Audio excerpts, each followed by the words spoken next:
जिस उपदेश से राम जी को राजकुमार भगवान राम बने, वो उपदेश आप सुन रहे हैं।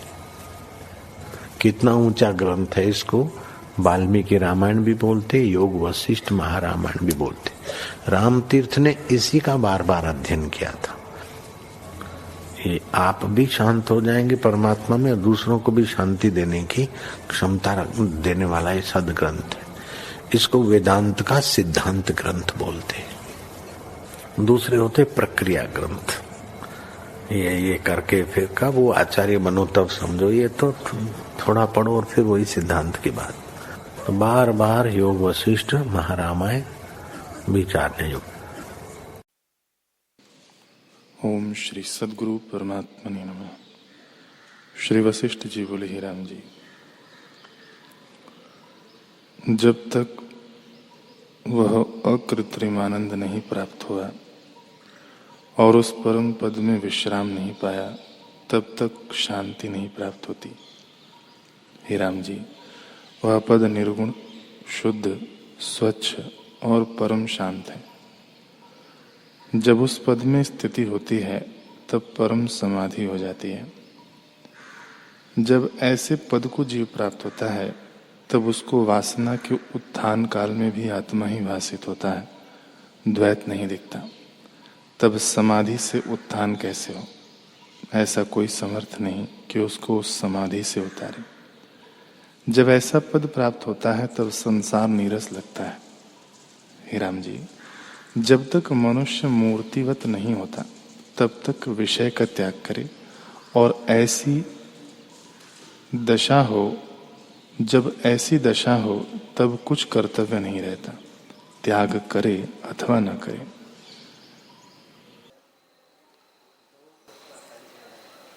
ओम श्री सद्गुरु परमात्मने नमः। श्री योग वशिष्ठ महारामायण निर्वाण प्रकरण सर्ग 109। श्री वशिष्ठ जी बोले, हे रामचंद्र जी, यह संसार चेतना मात्र है, आत्मा से कुछ भिन्न नहीं। आत्मा ही विश्वरूप होकर स्थित है। जैसे सूर्य की किरणें ही जल का आभास होती है, वैसे ही आत्मा का चमत्कार हृदय रूप, दृश्य रूप होकर स्थित हुआ है।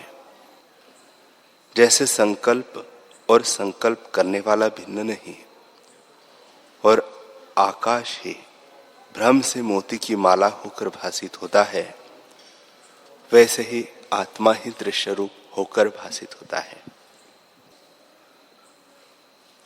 जैसे बीज ही वृक्ष, फूल और फल होता है, वैसे ही विश्व आत्मा ही है और दृश्य रूप होकर स्थित हुआ है।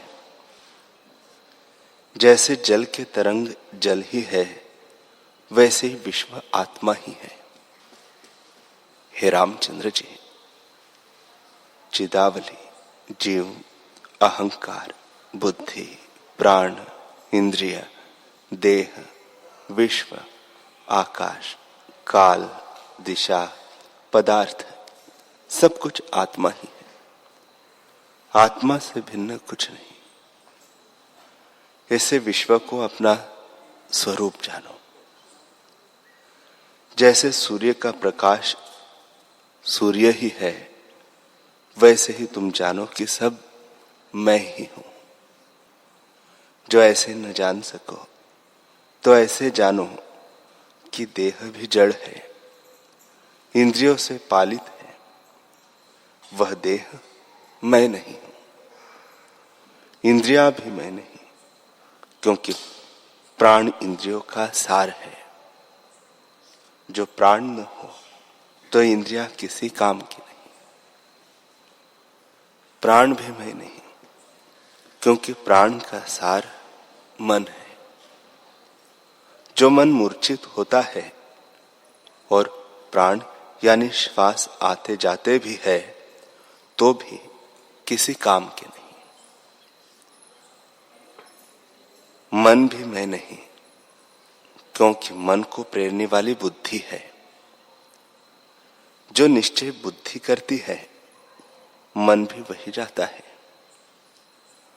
बुद्धि भी मैं नहीं, क्योंकि बुद्धि का प्रेरक अहंकार है। अहंकार भी मैं नहीं, क्योंकि अहंकार का सार जीव है। जीव के बिना अहंकार किसी काम का नहीं। जीव भी मैं नहीं, क्योंकि जीव का सार चिदावली है। शुद्ध चित्त में चैतन्य मुखत्व होने को चिदावली कहते हैं।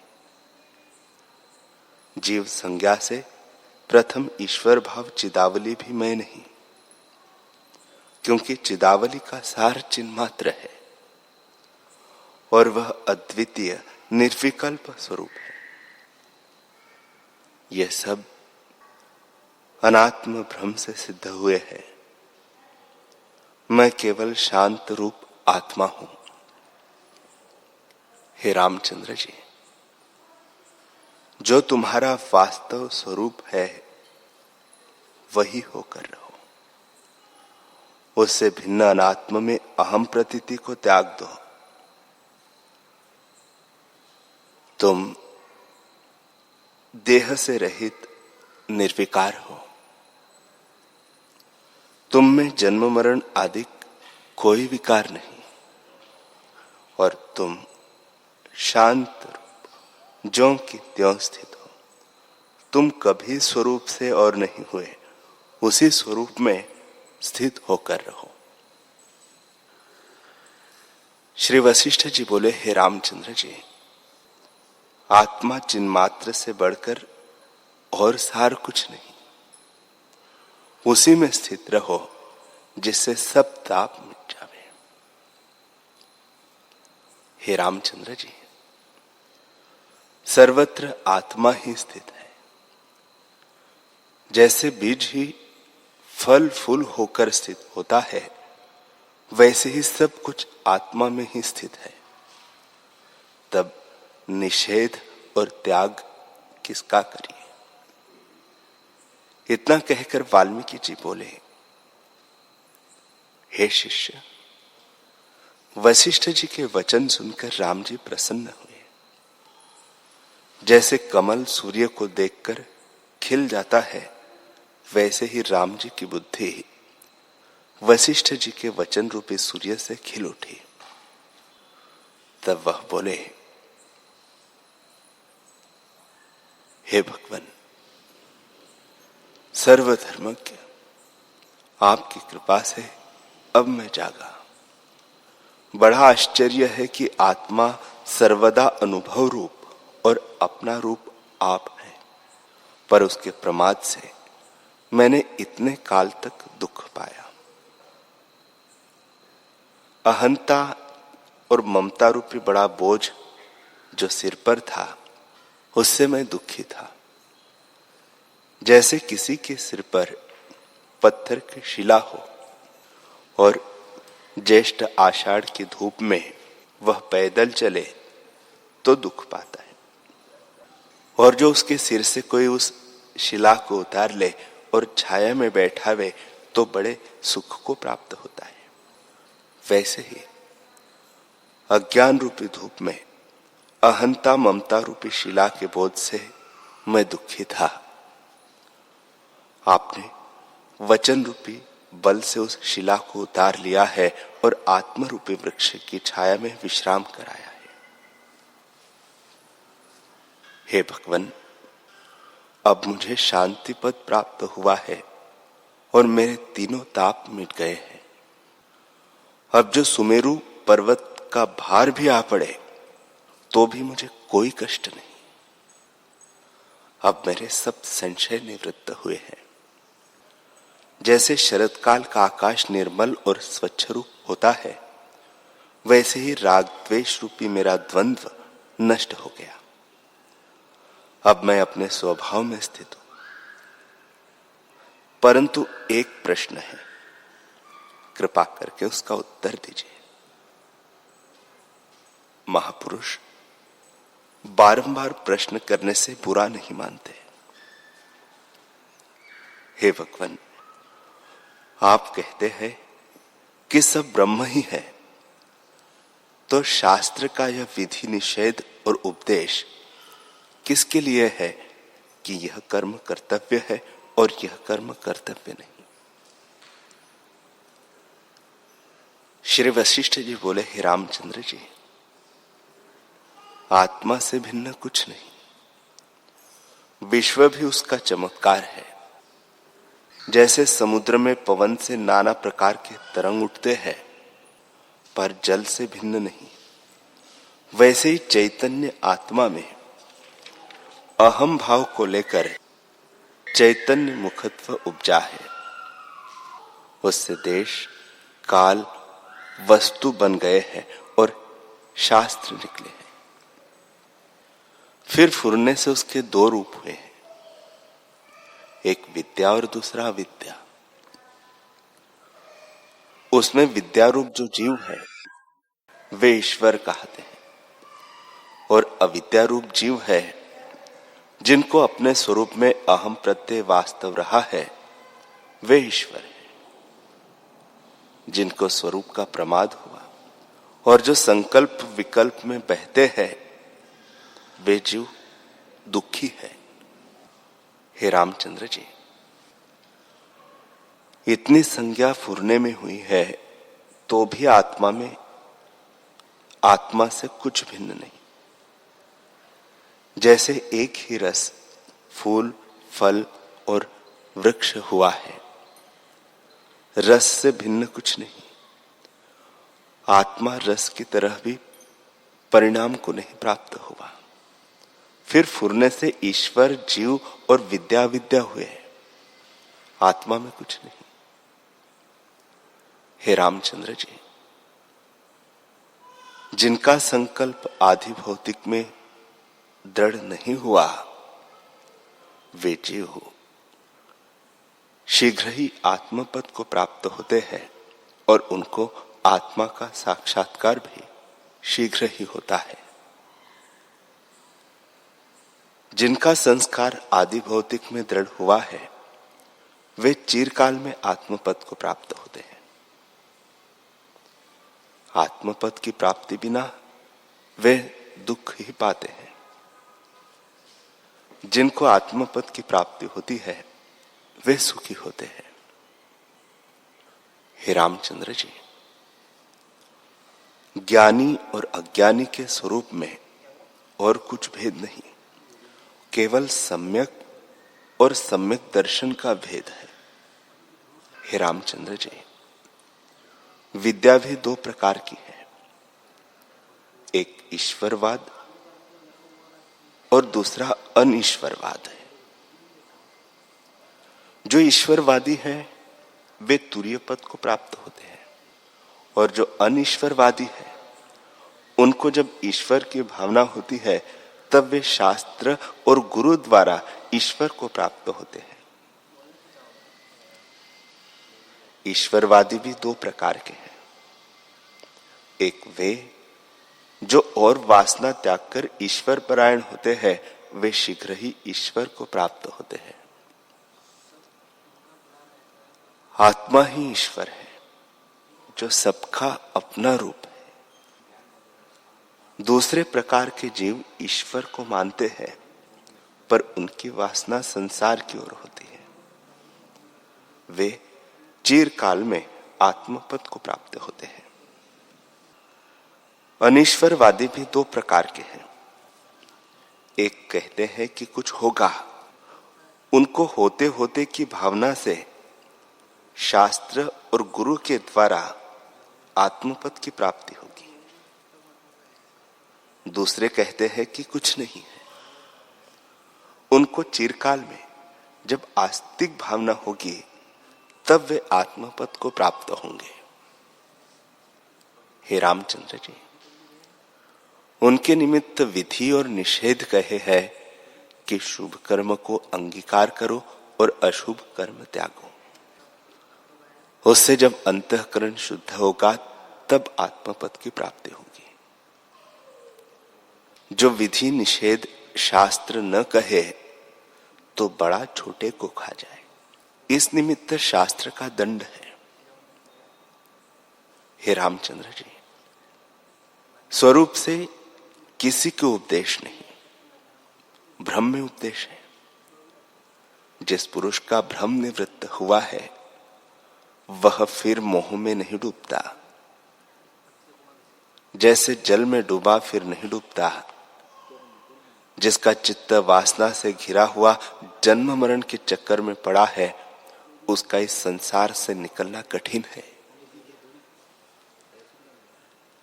जैसे उजाड़ के कुएं में गिरकर निकलना कठिन होता है, वैसे चित्त से मिलकर संसार से निकलना कठिन होता है। हे रामचंद्र जी, इस चित्त को स्थिर करो जिससे तुम्हारे दुख मिट जावे और सत्ता समान पद को प्राप्त हो। हे रामचंद्र जी, जिसको आत्मा का साक्षात्कार हुआ है और अनात्मा में अहम प्रत्यय निवृत्त हुआ है, वह पुरुष जो कुछ करता है उसमें नहीं बंधता, वह अपने को सदा करता देखता है। जिसको अनात्मा में अहम प्रत्यय है वह सदा पुरुष करे तो भी करता है और जो न करे तो भी करता है। हे रामचंद्र जी, जो अज्ञानी शुभ कर्म करता है वह शुभ कर्म करता हुआ स्वर्ग को प्राप्त होता है और अशुभ कर्म करके नरक को प्राप्त होता है। जो शुभ कर्म को त्यागता है तो भी नरक को प्राप्त होता है, क्योंकि उसे अनात्म में आत्म अभिमान रहता है। इससे बुद्धि का निग्रह करो और इंद्रियों से चेष्टा करो। देखने, सुनने, सूंघने को मैं तुम्हें नहीं बरसता, मैं यही कहता हूं कि अनात्म में अभिमान को त्यागो।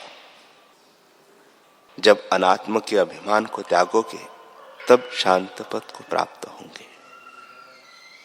तब जहां तुम्हारा चित्त जाएगा वहां आत्मा ही भासित होगा, आत्मा से भिन्न कुछ न भासित होगा। ऐसे चित्त को त्यागो और आत्मपद में स्थित हो। चित्त अहम भाव का नाम है। जैसे विश्व की उत्पत्ति हुई है सो भी तुम सुनो। शुद्ध चैतन्य मात्र में चिदावली रूप अहम तरंग उठा है और उस चिदावली समुद्र में जीव रूपी तरंग उपजता है और जीव रूपी समुद्र में अहम रूपी तरंग भासित हुआ है। अहंकार रूपी समुद्र में बुद्धि रूपी तरंग उपजा है। बुद्धि रूपी समुद्र में चित्त रूपी तरंग उठा है और चित्त रूपी समुद्र में संकल्प रूपी तरंग उठा है। उस संकल्प रूपी समुद्र में जगत रूपी तरंग उपजा है और जगत रूपी समुद्र में देह रूपी तरंग भासित हुआ है। उसके संयोग से दृश्य का ज्ञान हुआ कि यह पदार्थ है, यह नहीं है, यह ऐसे है। उसी से देश, काल, दिशा ये सब हुए हैं। हे राघव, निदान वे सब संकल्प से हो गए हैं। अतएव आत्मा से भिन्न कुछ नहीं, केवल शांत रूप एक रस आत्मा है। उसमें नाना प्रकार के आचार रचे हैं। जैसे स्वप्न की सृष्टि जो नाना प्रकार की दिखती है सो अपना ही अनुभव होती है, वैसे ही इस जगत को भी तुम जानो। आत्मा सर्वदा एक रस, अद्वैत, शुद्ध, परम निर्वाण अपने आप में स्थित है। उसके फुरने से नाना प्रकार की कल्पनाएं उदय हुई है। हे रामचंद्र जी, शुद्ध आत्मा में चिदेव संज्ञा भी संकल्प में हुई है। चिदेव पंचभूतानि चिदेव भुवन त्रयम। आत्मा अनिर्वाच्य पद है, उसमें वाणी की गति नहीं, वह शुद्ध शांत रूप है। चिदेव जो स्फुरित है, उस स्फुरण से संसार हुआ सस्थित है। जैसे एक ही बीज ने वृक्ष, फूल, फल आदि संज्ञाएं पाई है, पर वह बीज से कुछ भिन्न नहीं। परंतु आत्मा बीज की तरह भी नहीं, संकल्प से ही नाना संज्ञाएं हुई है और जगत स्थित है, तो भी आत्मा से भिन्न कुछ भी नहीं। जैसे वायु चलती है तो भी वायु है, और ठहरती है तो भी वायु है, वैसे ही आत्मा में नानात्व कुछ नहीं, वह केवल शुद्ध अद्वैत है। आत्मरूपी समुद्र में नाना प्रकार के विश्वरूपी तरंग स्थित है। हे रामचंद्र जी, आकार भी आत्मा से भिन्न नहीं। जो आत्मा से भिन्न भासित हो तो उसे मिथ्या जानो। मृग तृष्णा के जल की तरह उसे जानकर उसकी भावना त्यागो और अपने स्वरूप की भावना करो।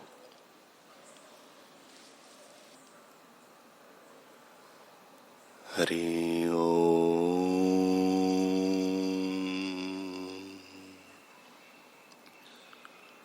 हरि ओम।